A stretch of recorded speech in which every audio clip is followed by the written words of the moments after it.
everybody. I'm Albert Perez from Hospital Clinic, and this is our work, IgA autoantibodies in systemic sclerosis. As known, systemic sclerosis is an autoimmune disease characterized by vasculopathy and skin fibrosis with other organ involvement, being an interstitial lung disease the major cause of mortality. Although more than 95% of patients had detectable autoantibodies, only 3 of them are included in the ACR classification criteria. Those are anti-centromere, anti-topoisomerase 1, and anti-RNA polymerase 3. Historically, only IgG antibodies were taken into account in order to diagnose a systemic autoimmune disease. Nowadays, IgA study is still limited to celiac disease and other few autoimmune diseases. Our group speculates with the possible role of IgA in the pathogenesis of systemic sclerosis. Thus, the aim of the study was to analyze the IgA topo1 and IgA SAM-B antibodies in a systemic sclerosis cohort. We test IgG and IgA isotypes of anti-topo1 and anti-SAM-B antibodies by ELIA.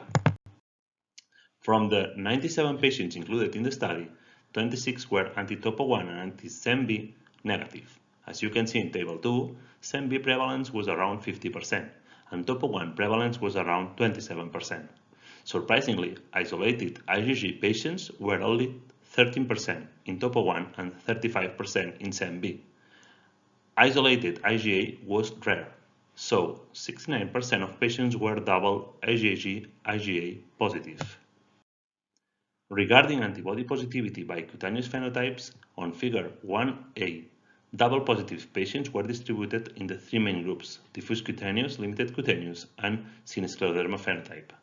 When stratifying for the presence of interstitial lung disease, in Figure 1b, anti-topo1 was more prevalent than SAM-B, and most of the patients were IgG and IgA double positive, 79% for topo1 and 67% for SAM-B. For SAM-B positive patients, as it is shown in Figure 2, isolated IgG was associated with the presence of scleroderma phenotype, while the presence of IgA in addition to IgG tended to be associated with limited cutaneous phenotype. In conclusion, we observed that the majority of patients are IgG and IgA double positive. The presence of IgG isolated SAM-B is associated with scleroderma, while IgA in addition to IgG tends to be associated with limited cutaneous in our cohort.